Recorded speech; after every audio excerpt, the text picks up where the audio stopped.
Ձեզ պատկանող Range Rover մեքենան քաղաքում շրջում էր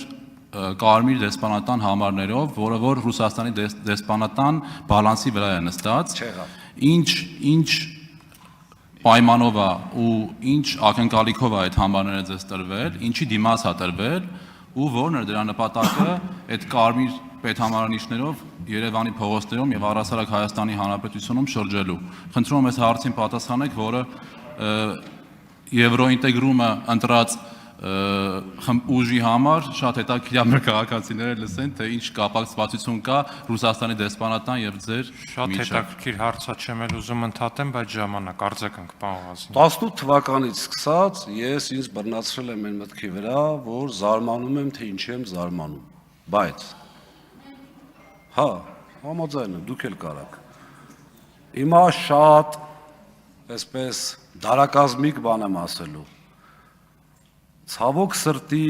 այդ համարները չի եղել Ռուսաստանի Դաշնության։ Այդ համարները եղել է Լատվիայի պատվո հյուպատոսության համարներ։ Դրա համար էլ Եվրոինտեգրում ենք եղել։ Մեքենան չի եղել իմ սեփականություն, մի րոպե Ժորժ ջան կներեք։ Մեքենան չի եղել իմ սեփականությունը, մեքենան եղել է Լատվիայի հյուպատոսության սեփականությունը, եղել է հյուպատոսի սեփականությունը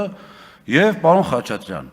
Հայաստանում, Երևանում, այդ թվում նաեւ մեր ֆրակցիայում, ես եղել է դեպքեր, որ Սուքիասյան Հայկի մեքենան մի ամսով վերցրել եմ տարբեր պատճառներով։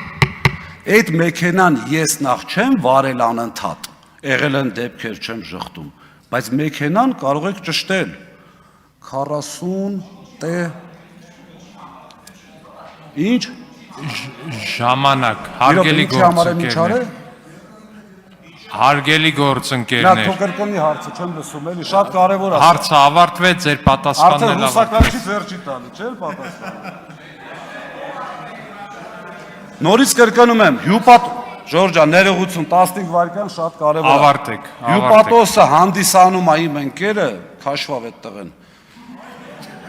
Իմ ընկերը իմ մեքենանը վերցրել, ես իրա դա իր Հայտ եմ ասում, հիմա եթե մարդը իր հյուպատոսության սեփականության վրա գրանցված մեքենան, պրոստը չեմ հիշում 40 տե ինչ էր, էլի որ ասեմ ստուգեք տեսնեք